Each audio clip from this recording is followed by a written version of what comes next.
আসসালামু আলাইকুম। সংবাদে আপনাদের সবাইকে স্বাগত জানাচ্ছি। আমি ফিরোজ তোহা। শুরুতেই সংবাদ শিরোনাম। বাংলাদেশের সর্বশেষ গুরুত্বপূর্ণ আপডেট সংবাদে আপনাকে স্বাগত। শুরুতে সংবাদ শিরোনাম, পরে বিস্তারিত। শুরুতেই জানিয়ে দিব, আরও 15 দলকে ঐক্যে চাইছে বিএনপি। যুগপৎ আন্দোলনে থাকা নিবন্ধিত এবং অনিবন্ধিত 39 দল ছাড়াও ইসলামী, বাম, ডান এবং আরও 15টি দলের সঙ্গে এ নিয়ে আলোচনা শুরু করেছে বিএনপির দায়িত্বশীল নেতারা। চলমান রাজনৈতিক পরিস্থিতিতে প্রথমে সব দল মিলে একটি যৌথ বিবৃতি দিতে পারে, পরে অভিন্ন কর্মসূচির মাধ্যমে ঐক্যবদ্ধভাবে মাঠে নামার কথা ভাবছে বিএনপি সহ বিরোধী রাজনৈতিক দলগুলো। এরপর জানিয়ে দিব, আমিরাতে বাংলাদেশিদের গ্রেপ্তারে হিউম্যান রাইট ওয়াচের বিবৃতি। কোটা সংস্কার আন্দোলনের সঙ্গে সংহতি জানিয়ে যুক্তরাষ্ট্র আরব আমিরাতে বিক্ষোভের অভিযোগে 57 জন বাংলাদেশিকে যাবজ্জীবন সহ দীর্ঘমেয়াদী সাজা দিয়েছে দেশটির আদালত। তড়িঘড়ি করে বাংলাদেশিদের এমন সাজার নিন্দা জানিয়েছে আন্তর্জাতিক মানবাধিকার সংগঠন হিউম্যান রাইট ওয়াচ HRW। এদিকে কোটা আন্দোলনে ছদ্মবেশে জামাত শিবিরের সন্ত্রাসীরা অনুপ্রবেশ করেছে অভিযোগ করলেন প্রধানমন্ত্রী শেখ হাসিনা। জানিয়ে দিব, শ্রীলঙ্কা স্টাইলে গণভবন দখলের ষড়যন্ত্র ছিল বিএনপি জামাতের, অভিযোগ করলেন আওয়ামী লীগের সাধারণ সম্পাদক এবং সড়ক পরিবহন ও সেতুমন্ত্রী ওবায়দুল কাদের। এদিকে কোটা আন্দোলনে মৃতের সংখ্যা জানালেন স্বরাষ্ট্রমন্ত্রী আসাদুজ্জামান খান কামাল। সম্প্রতি কোটা সংস্কার আন্দোলন ইস্যুতে সহিংসতা এ পর্যন্ত 147 জনের মৃত্যু হয়েছে বলে জানিয়েছেন স্বরাষ্ট্রমন্ত্রী আসাদুজ্জামান খান কামাল। আজ রোববার 28 জুলাই সচিবালয়ে সাংবাদিকদের এসব তথ্য জানান স্বরাষ্ট্রমন্ত্রী। মন্ত্রী বলেন, সহিংসতায় কখনো বলা হচ্ছে 500 জনের মৃত্যু হয়েছে, আসলে মৃত্যু নিয়ে বিভ্রান্তি ছড়ানো হচ্ছে। সহিংসতায় এখন পর্যন্ত 147 জনের মৃত্যু হয়েছে। হাসপাতালের সূত্রগুলো সহ বিভিন্নভাবে তথ্য পাওয়া গেছে। এবং সর্বশেষ জানিয়ে দিব, লেবাননে হামলা শুরু ইসরায়েলের। দক্ষিণ এবং পূর্ব লেবাননের গ্রাম এবং শহরগুলোতে বোমাবর্ষণ শুরু করেছে দখলদার ইসরায়েলি সামরিক বাহিনী। এর আগে ইসরায়েল অধিকৃত গোলান মালভূমিতে রকেট হামলায় অন্তত 12 জন নিহত হয়েছে। নিহতদের বেশিরভাগই শিশু এবং কিশোর। তারা একটি মাঠে খেলা করছিল বলে দাবি করেছে ইসরায়েল। ইসরায়েলের দাবি, লেবানন ভিত্তিক হিজবুল্লাহ যোদ্ধারা 30টির মতো প্রোটেক্টাইল নিক্ষেপ করে সেখানে আঘাত হানে। এই ঘটনায় ওই এলাকায় উত্তেজনা আরও বাড়িয়ে দেবে বলে আশঙ্কা করা হচ্ছে। তবে হিজবুল্লাহ রকেট নিক্ষেপের কথা দৃঢ়ভাবে অস্বীকার করেছে। গত প্রায় 10 মাস ধরে ইসরায়েল এবং হিজবুল্লাহর মধ্যে নিয়মিত গোলাবিনিময় হচ্ছিল। প্রিয় দর্শক, এই হামলায় 12 জন নিহত এবং অন্তত 29 জন আহত হয়েছে। ইসরায়েল নিয়ন্ত্রিত গোলান মালভূমির উত্তরে মাসদাল শামস গ্রামে হামলাটি হয়। এখানে একটি বিশাল দ্রুজ সম্প্রদায় বসবাস করতেন। প্রিয় দর্শক, এতক্ষণ শুনছিলেন সংবাদ শিরোনাম, এবারে বিস্তারিত। তবে তার আগে বন্ধুরা, অনুরোধ থাকবে সংবাদটিতে একটি লাইক দিয়ে দিন। আর আপনি যদি এই চ্যানেলে নতুন হয়ে থাকেন, সংবাদটি দেখতে দেখতে চ্যানেলটি সাবস্ক্রাইব করে রাখুন। আর বন্ধুরা, কমেন্ট করে জানিয়ে দিন আপনি কোন জেলা থেকে বা কোন স্থান থেকে বা কোন দেশ থেকে আমাদের সংবাদটি দেখছেন এবং শুনছেন। এবারে বিস্তারিত। আরও 15 দলকে ঐক্য চাইছে বিএনপি। যুগপৎ আন্দোলনে থাকা নিবন্ধিত ও অনিবন্ধিত 39 দল ছাড়াও ইসলামী, বামপন্থী ও ডানপন্থী আরও 15টি দলের সঙ্গে এ নিয়ে আলোচনা শুরু করেছেন বিএনপির দায়িত্বশীল নেতারা। চলমান রাজনৈতিক পরিস্থিতিতে প্রথমে সব দল মিলে একটি যৌথ বিবৃতি দিতে পারে, পরে অভিন্ন কর্মসূচির মাধ্যমে ঐক্যবদ্ধভাবে মাঠে নামার কথা ভাবছে বিএনপি। বিএনপি সূত্রে জানা গেছে, গণতন্ত্র মঞ্চের 4 দল, 12 দলীয় জোটের 12 দল, জাতীয়তাবাদী সমমন্বনা জোটের 11 দল, গণতান্ত্রিক বাম ঐক্যের 4টি দল, Gono Odhikar Parishad, LDP, Gonoforum, People's Party, Labour Party সহ যুগপৎ আন্দোলনে থাকা 39 রাজনৈতিক দল জাতীয় ঐক্য থাকবে। এর বাইরে জামাতে ইসলামী ও ঐক্য থাকছে। তবে জামাতকে সঙ্গে নিয়ে ঐক্যের বিষয়ে গণতন্ত্র মঞ্চে থাকা 2টি দল আরও সময় নিতে চাইছে। এছাড়া চরমোনাই পীরের দল, ইসলামী আন্দোলন, ববি হাজ্জাজের এনডিএম সহ আরও 15টি রাজনৈতিক দলকেও পাশে চাইছে বিএনপি। এর মধ্যে ইসলামী, বাম ও ডানপন্থী রাজনৈতিক দল রয়েছে। বিএনপি একজন দায়িত্বশীল নেতা জানান, জাতীয় ঐক্য গঠনের বিষয় মূলত যুগপৎ আন্দোলনে থাকা রাজনৈতিক দলও একইভাবে আন্দোলনে থাকা সমমনা দলগুলোকে বেশি গুরুত্ব দেওয়া হচ্ছে। বাম গণতান্ত্রিক জোট আলাদাভাবে আন্দোলন করবে বলে জেনেছে, তবে তাদের সঙ্গে নিবিড় যোগাযোগ থাকবে। নাম প্রকাশে অনিচ্ছুক বিএনপির একজন স্থায়ী কমিটির সদস্য যুগান্তরকে বলেন, ইন্টারনেট বন্ধ থাকার কারণে যোগাযোগে সমস্যা হচ্ছে। তারপরও শনিবারে বেশ কয়েকটি দলের সঙ্গে ভিন্ন মাধ্যমে যোগাযোগ করা হয়েছে। তাদের কাছ থেকে ইতিবাচক সাড়া পাওয়া গেছে। ক্ষমতাসীন আওয়ামী লীগ ও তাদের শরিক দলগুলো বাদে বিরোধী সব দলের সঙ্গেই বিএনপি আলোচনা করবে। যৌথ বিবৃতিতে আসতে পারে কর্মসূচি নিয়েও চিন্তা করা হচ্ছে। তিনি আরো বলেন, ১.৫ শতাধিক ছাত্র জনতাকে হত্যা করা হয়েছে, এখনো চলছে নির্যাতন। বাড়ি বাড়ি গিয়ে তল্লাশি করা হচ্ছে, সেখানে ছাত্র পেলেই ধরে নিয়ে যাচ্ছে। বিএনপি নেতাকর্মীরা কোনো ধরনের নাশকতার সঙ্গে নয়, সিসিটিভি ফুটেজ সহ কোনো কিছুতেই প্রমাণ দেখাতে পারবে না। অথচ বিএনপি সহ বিরোধী রাজনৈতিক দলের নেতাকর্মীদের উপর দোষ চাপিয়ে গণহারে গ্রেপ্তার করা হচ্ছে। এটা সভ্য সমাজে হতে পারে না। বর্তমান পরিস্থিতিতে সরকারের পদত্যাগী সংকট থেকে উত্তরণের একমাত্র পথ। আমিরাতে বাংলাদেশিদের গ্রেপ্তারে হিউম্যান রাইটসের বিবৃতি। কোটা সংস্কার আন্দোলনের সঙ্গে সংহতি জানিয়ে সংযুক্ত আরব আমিরাতে বিক্ষোভের অভিযোগে ৫৭ বাংলাদেশিকে যাবজ্জীবন সহ দীর্ঘমেয়াদী সাজা দিয়েছেন দেশটির আদালত। তড়িঘড়ি করে বাংলাদেশিদের এমন সাজার নিন্দা জানিয়েছে আন্তর্জাতিক মানবাধিকার সংগঠন হিউম্যান রাইটস ওয়াচ HRW।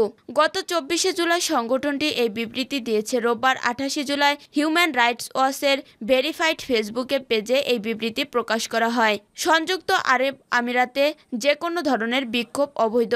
সেখানে যে কোনো ধরনের বিক্ষোভ মিছিলের বিরুদ্ধে সবসময় কঠোর ব্যবস্থা দেখানো হয়। ফলে কোটা সংস্কার আন্দোলনের সঙ্গে সংহতি জানিয়ে বিক্ষোভ করায় দেশটিতে গত ২১শে জুলাই ৫৭ বাংলাদেশিকে দীর্ঘমেয়াদী কারাদণ্ডে দেওয়া হয়। এর মধ্যে ৩ জনকে যাবজ্জীবন এবং একজনকে ১১ বছর ও ৫৩ জনকে ১০ বছর কারাদণ্ড দেয় আবুধাবির একটি আদালত। হিউম্যান রাইটস ওয়াচ এই বিচারিক কার্যক্রম নিয়ে উদ্বিগ্ন করেছে। সংগঠনটি বলেছে, এভাবে বিচারিক কার্যক্রম অপমানজনক। এছাড়া বিচারক কার্যক্রমের ন্যায্যতা এবং যথাযথ প্রক্রিয়া অনুসারে বিষয়টিও বিবৃতিতে উদ্বেগের কথা বলা হয়েছে। সংগঠনটি আরব আমিরাতের গবেষক জয় সিয়া বলেন, যখন ৪৮ ঘন্টারও কম সময়ের তদন্ত শুরু হয়, বিচারও শেষ করা হয়, তখন আসামিদের ন্যায় বিচার পাওয়ার কোনো সুযোগ থাকে না। তিনি এটিকে বিচারিক উপহাস বলে মন্তব্য করেন। বলেন, আমিরাত কর্তৃপক্ষের উচিত অবিলম্বে দণ্ডিত সবাইকে মুক্তি দেওয়া। আন্তর্জাতিক মানবাধিকার সংগঠনটি জানিয়েছে, গত ১৯শে জুলাই এবং সমসাময়িক অন্তত ৬টি টিকটক ও এক্স ভিডিও যাচাই করেছে। এসব ভিডিও আবুধাবির আজমাইন এবং দুবাইয়ের আল সাতোয়া এবং টাউন ধারণা করা হয়েছে। এসব ভিডিওতে বিক্ষোভকারীদের শান্তিপূর্ণ অবস্থান দিয়ে স্লোগান এবং বিক্ষোভ করতে দেখা গেছে। ভিডিওগুলো বিশ্লেষণে বিক্ষোভকারীদের কারো হিংসাত্মক কাজ বা স্লোগানে সহিংসতা উস্কে দেওয়ার মতো ভাষা ব্যবহার করতে দেখা যায়নি বলেও জানিয়েছে সংস্থাটি। কোটা আন্দোলনের ছদ্মবেশে জামাত শিবিরের সন্ত্রাসীরা অনুপ্রবেশ করে বললেন প্রধানমন্ত্রী শেখ হাসিনা। কোটা আন্দোলনের ছদ্মবেশে জামাত শিবিরের সন্ত্রাসীরা অনুপ্রবেশ করেছে বলে মন্তব্য করেছেন প্রধানমন্ত্রী শেখ হাসিনা। রোববার ২৮ জুলাই গণভবনে বাংলাদেশের নিযুক্ত স্পেনের রাষ্ট্রদূত গ্রেবিয়েল মারিয়া সিস্তায়গা ওয়াসহোয়া ডি চিনচুক্রুর সঙ্গে সাক্ষাৎকালে এই মন্তব্য করেন প্রধানমন্ত্রী প্রেস সচিব মোহাম্মদ নাইমুল ইসলাম খান সাক্ষাৎ শেষে সাংবাদিকদের ব্রিফ করেন। প্রধানমন্ত্রী বলেন, জামাত শিবিরের সন্ত্রাসীরা প্রাথমিকভাবে লো প্রোফাইল বজায় রেখে কোটা সংস্কার আন্দোলনে ছদ্মবেশে প্রবেশ করেছিল, কিন্তু পরে তারা বিপজ্জনকভাবে আন্দোলনের সামনে সারিতে চলে আসে। তিনি বলেন, আমাদের সব উন্নয়নের প্রতীক যা জনগণকে স্বাচ্ছন্দ্য ও সুবিধা দিয়েছে সেগুলো ধ্বংসের শিকার হয়েছে। সেনা মোতায়েনের প্রসঙ্গে প্রধানমন্ত্রী বলেন, সেনাবাহিনীর সদস্যরা এই পরিস্থিতিতে সর্বোচ্চ পর্যায়ে ধৈর্য দেখিয়েছেন। তিনি আরও উল্লেখ করেন, আওয়ামী লীগের প্রায় ২১ জন এই সহিংসতায় নিহত হয়েছেন। আমি নিহতদের সাহায্য করার সময় দলীয় পরিচয় বিবেচনা করিনি। শেখ হাসিনা বলেন, সহিংসতায় মৃত ব্যক্তিদের পরিবারের সদস্যদের বেঁচে থাকা ও জীবিকা নির্বাহের জন্য কার্যকর পদক্ষেপ নিচ্ছে সরকার এবং আহত ব্যক্তিদের আর্থিক সহায়তা ও তাদের বিনামূল্যে চিকিৎসার ব্যবস্থা করা হচ্ছে। এ সময় স্পেনের রাষ্ট্রদূত শান্তি ও সমৃদ্ধির সাথে সেনা মোতায়েন এবং কারফিউ জারির প্রশংসা করে বলেছেন, এখন ধীরে ধীরে সবকিছুর উন্নতি হচ্ছে। শান্তি ও অগ্রগতি নিশ্চিত করতে যে ব্যবস্থা নেওয়া হয়েছে তা তিনি বোঝেন এবং এর প্রশংসা করেন। শ্রীলঙ্কা স্টাইলে গণভবন দখলের ষড়যন্ত্র ছিল বললেন ওবায়দুল কাদের। কোটা আন্দোলনকে ঘিরে সংহতি পরিস্থিতিতে 19 জুলাই রাতে কারফিউ জারি না করলে শ্রীলঙ্কা স্টাইলে গণভবন দখলের ষড়যন্ত্র ছিল বলে মন্তব্য করেছেন আওয়ামী লীগের সাধারণ সম্পাদক ওবায়দুল কাদের। রোববার রাজধানী তেজগাঁয়ে ঢাকা জেলা আওয়ামী লীগের কার্যালয়ে দুস্থদের মাঝে খাদ্য সামগ্রী বিতরণ অনুষ্ঠানে এ দাবি করেন তিনি। বিএনপির প্রতি ইঙ্গিত করে ওবায়দুল কাদের বলেন, আপনাদের নৃশংসতা হানাদার বাহিনীকে হার মানিয়েছে। ক্ষমতার জন্য লন্ডনে পলাতক তারেক রহমান গণ অভ্যুত্থান ঘটিয়ে শ্রীলঙ্কা স্টাইলে প্রধানমন্ত্রীর বাড়ি দখল করার টার্গেটও ওই রাতে ছিল যদি কারফিউ জারি না হতো। এই প্ল্যান তাদের ছিল শ্রীলঙ্কা স্টাইলে প্রধানমন্ত্রীর বাড়ি আক্রমণ করা, অভ্যুত্থানের উপর ভর করে হাওয়া ভবনের যুবরাজ ক্ষমতা দখল করত। এটাই তো তাদের পরিকল্পনা। তিনি বলেন, বিএনপি যখন স্বাধীনতা বিরোধী, দেশবিরোধী, উন্নত বিরোধী অপশক্তিকে নিয়ে নতুন প্ল্যাটফর্ম করার কথা জানিয়ে দিচ্ছে, তাদের আহ্বানে তাদের দোসররা সাড়া দিবে, এটাই স্বাভাবিক। মাথা যেদিকে যাবে লেজও সেই দিকে যাবে, এতে নতুত্বের কিছু নেই। তবে তাদের ঐক্য অগ্নি সন্ত্রাসের ঐক্য, দেশ ও দেশের উন্নয়নের ধ্বংসের ঐক্য।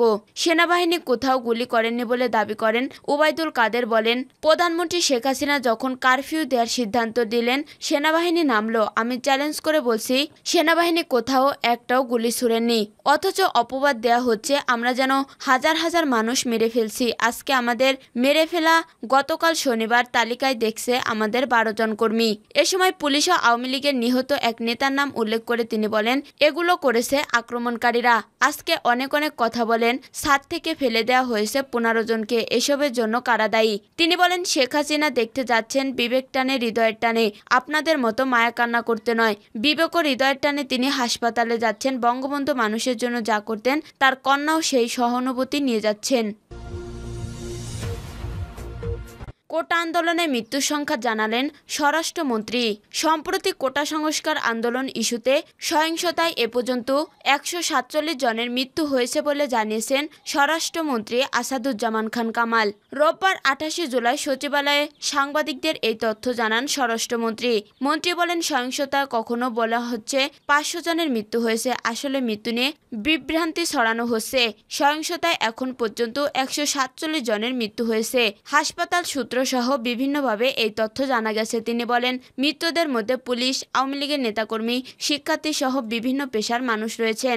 মৃতের সংখ্যা নির্ণয়ে আরও অনুসন্ধান চলছে। নিহতদের মধ্যে কতজন নারী, কতজন পুরুষ কিংবা কোন পেশার মানুষ কতজন সেটি নির্ধারণের কার্যক্রম চলছে।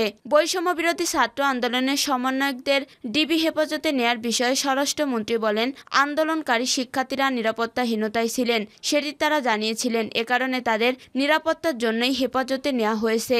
তাদের গ্রেপ্তার করা হয়নি। নিরাপত্তা ঝুঁকিপূর্ণ হওয়ার পরেই তাদের ফিরিয়ে দেওয়ার কথা চিন্তা করা হবে।